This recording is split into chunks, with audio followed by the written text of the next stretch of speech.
My name is Kara Ellison. I'm 38. And I work for the city of Phoenix reviewing construction permits. 2 weeks ago, my husband told me to apologize to his project manager. He said I'd embarrassed her at a contractors meeting, that my tone had made her uncomfortable, that I was too sharp when I asked why her files kept missing signatures. I remember the look on his face, half irritation, half fear of losing whatever game he was playing with her, and I realized this wasn't about manners. It was about control. He leaned against the counter that night, his voice flat, as if reciting a rule. You need to fix this. Kara, you embarrassed her in front of clients. I asked. Oh, you mean in front of you? He didn't laugh. He just folded his arms and said, She's my partner at work. Show her some respect. I kept my eyes on him until he blinked first, then said quietly, Fine. I'll apologize properly. I didn't smile. I didn't ask what for. The word properly was enough of a promise. He seemed relieved, almost proud of himself for handling the situation. He kissed my forehead like a man closing a negotiation, unaware he'd just signed a different kind of contract. The next morning, he left early for a site visit. I stood in the doorway watching his truck disappear down the street and thought about the woman he was protecting so fiercely. A project manager named Maya Ross, known for red lipstick, rushed paperwork, and the habit of calling me sweetheart when she wanted something approved faster. I looked at my reflection in the hallway mirror, straightened my badge, and whispered, I'll apologize properly. He didn't realize I handle more than paperwork. I handle compliance. And compliance always comes with an audit. 3 days later, I opened the permit log and saw my name where it didn't belong. My digital signature sat on an approval for a project I hadn't reviewed. Dated for a day, I'd been home with a fever. I scrolled down, staring at the line that read, Approved by Kara Ellison, City Permit Coordinator. I felt the air leave my lungs in one long, measured breath before I called Maya. She answered on speaker, her voice warm and careless. Hey. Kara. What's up? I asked why my signature appeared on her file. And she laughed lightly. Must be a system glitch. Happens all the time. I told her glitches don't forge credentials. And she said, Then maybe the system's smarter than both of us. Before ending the call like we'd discussed the weather, I sat back in my chair and watched the cursor blink. Each pulse a quiet dare. There was no glitch. There was intention. Ryan's company name appeared on the same file under primary contractor. I checked the date again, then pulled the next 3 entries. All shared the same pattern, rush approvals, identical phrasing. Fees routed to the same permit account. It was clean. Too clean. The kind of paperwork that only happens when someone knows exactly how to mimic the process.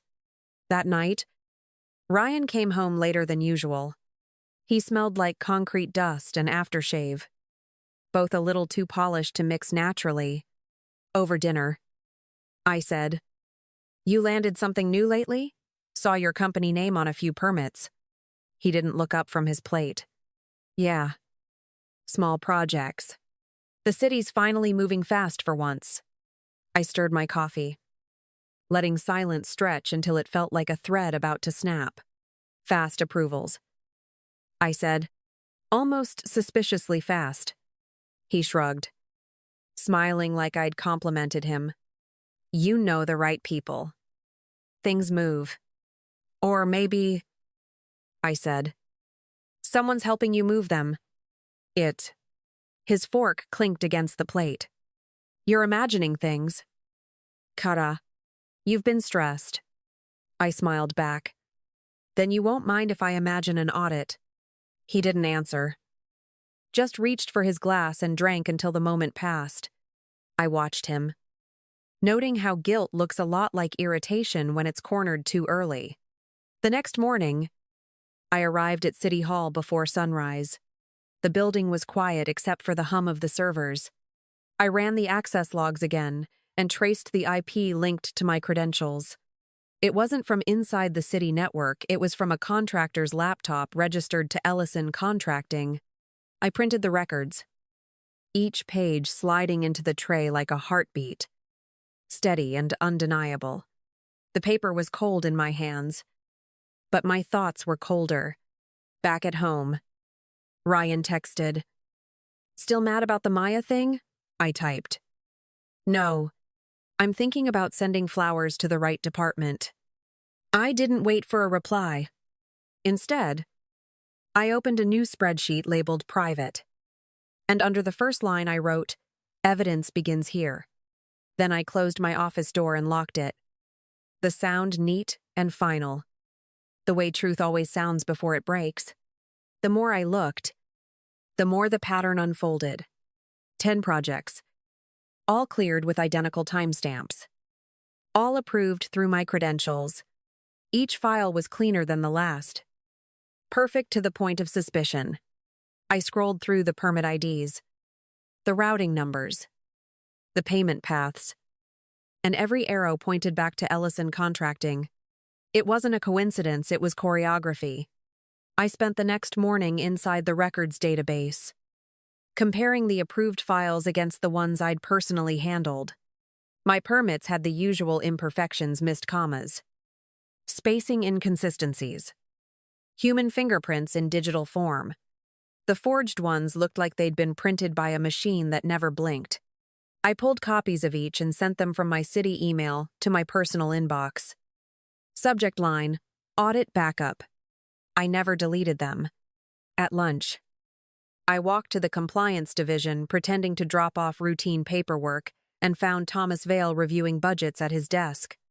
I asked casually, if someone used a city employee's signature without permission, what would that be classified as? He didn't look up. Forgery at minimum.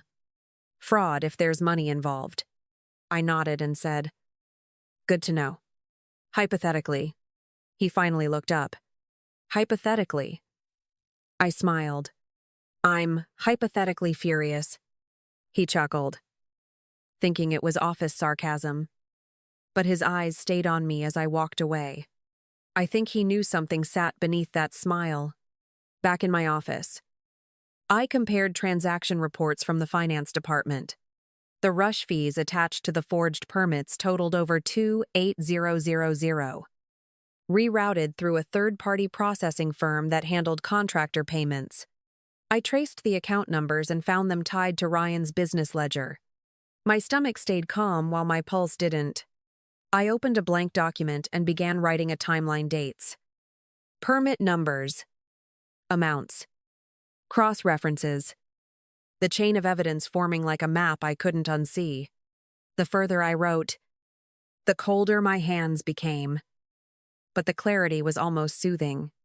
By the end of the week, I had a folder named The Permit Files tucked inside my locked drawer. I printed each document, time-stamped every page, and numbered them by hand. I knew better than to confront him without leverage.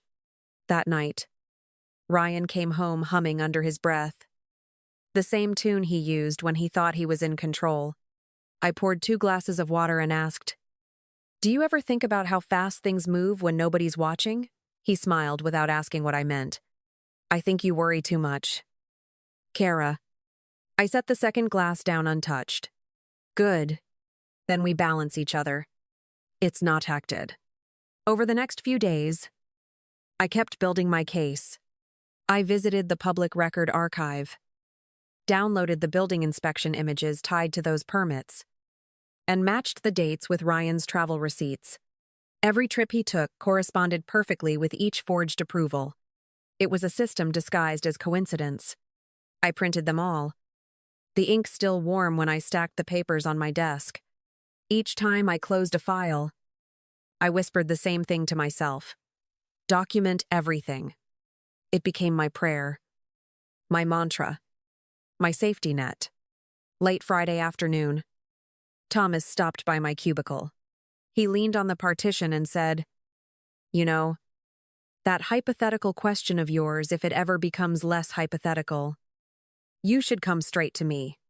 I smiled at him, pretending not to understand. Of course. If it ever does. He nodded slowly and left. I waited until his footsteps disappeared before opening my drawer again. The folder sat there, heavy and silent. Every page a small betrayal made visible. At home, Ryan was on the phone, pacing near the window. I heard him say Maya's name and lower his voice when I walked in. I didn't interrupt. I just plugged in my laptop, downloaded the IP trace report from City IT, and verified what I already knew: the logins came from his laptop, the same serial number registered under his company. I looked at the data one more time, then shut the lid. It was proof. Complete and precise. The kind that didn't need confrontation yet. I spent that weekend in deliberate quiet. Cooking. Cleaning. Pretending. On Sunday evening, while Ryan watched the game, I transferred the entire set of documents onto an encrypted flash drive.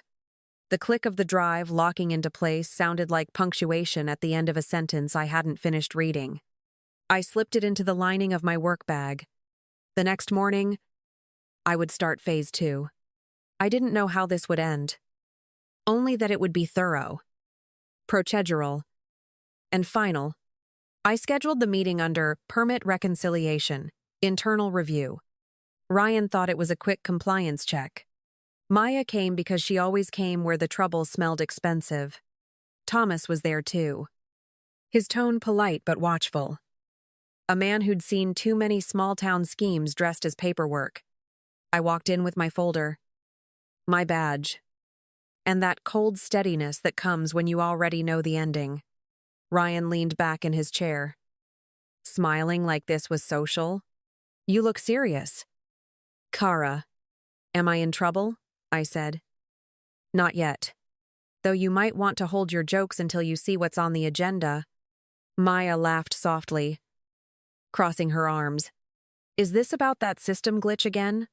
Because honestly, it's becoming office folklore. I placed the first page on the table.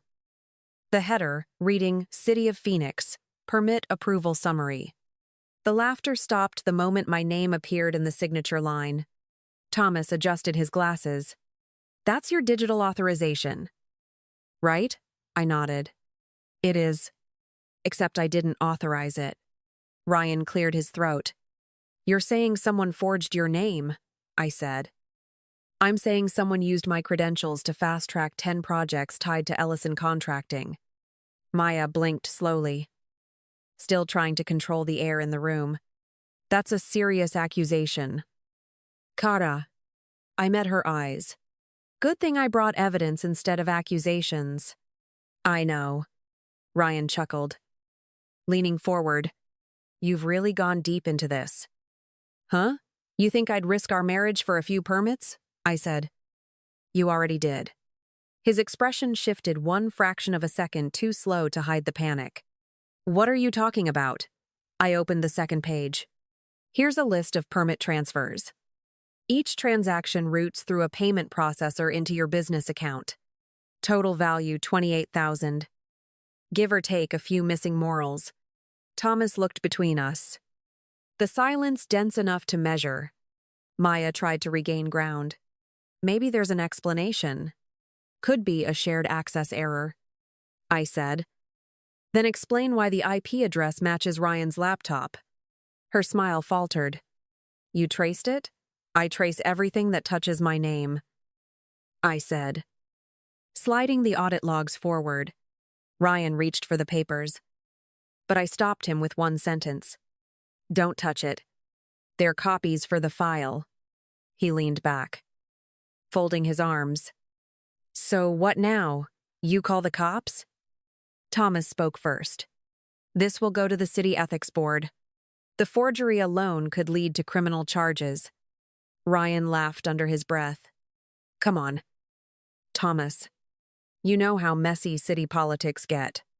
You really think anyone's gonna jail me for making paperwork faster? I said. You didn't make it faster. You made it profitable. He looked at me. eyes narrowing. So this is revenge. You found something and now you're making a show of it. I met his stare. Calm and deliberate. This is an apology. Ryan. The one you told me to give your project partner last month. Ada. Maya shifted uneasily. Wait. What? Ryan's voice cracked through the room. Kara. Don't start this in front of… I cut him off. You asked me to apologize for embarrassing your colleague. Remember? Turns out I was apologizing to the wrong person. So, here we are. Thomas's jaw tightened. Let's stay focused on the permits. I nodded. Right. The permits. The ones that made Ryan's business look like a miracle. And you? Maya. The department head who approved every one of them. It stayed. Her tone cooled. Careful. Kara. I smiled. No need. I already am. I pulled the next document from the folder, an email chain between Maya and Ryan discussing expedited clearances and internal cooperation bonuses. Ryan whispered. Where did you get that? I said. From your inbox. Forwarded to mine. Funny what happens when you share a Wi-Fi network with your wife. His jaw worked soundlessly while Maya's face turned the color of old paper. Thomas exhaled. This is enough to open an internal probe immediately. Ryan muttered. You'd really do this to me? I looked straight at him. You already did it to yourself. He slammed his hand against the table, sending the papers fluttering. You think this'll make you look righteous?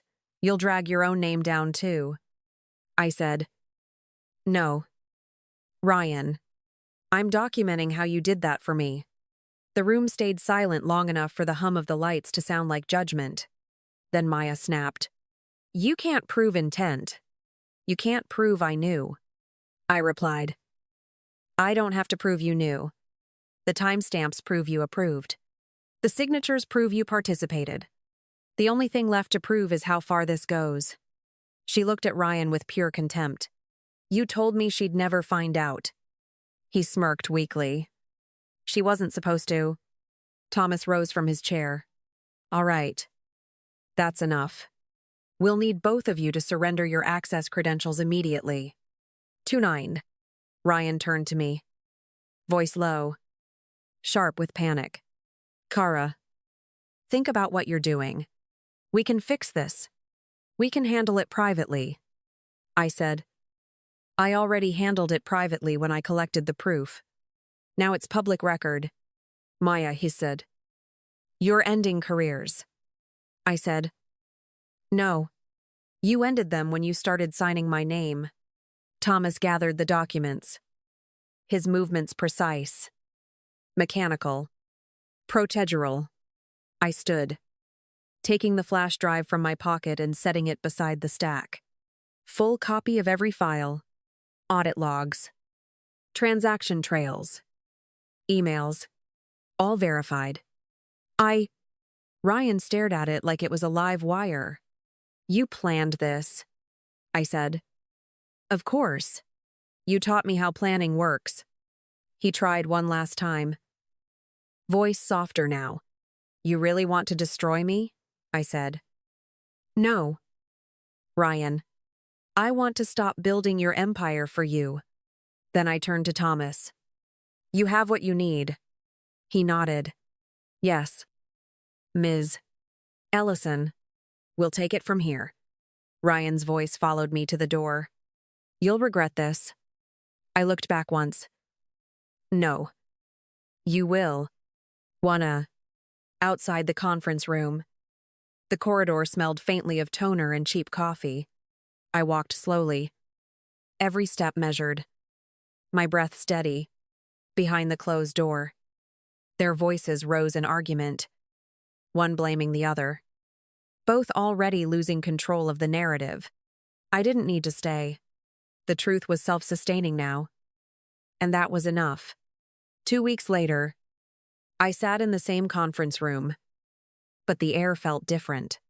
Thomas was there with the compliance board. And across the table sat the city attorney. Ryan wasn't beside them this time, he was downtown, facing an ethics hearing of his own. Maya's resignation had been accepted quietly that morning.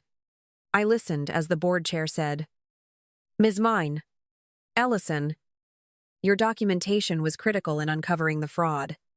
You're being reinstated with full clearance." I nodded once.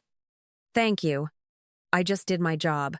After the meeting, Thomas caught up to me in the hallway.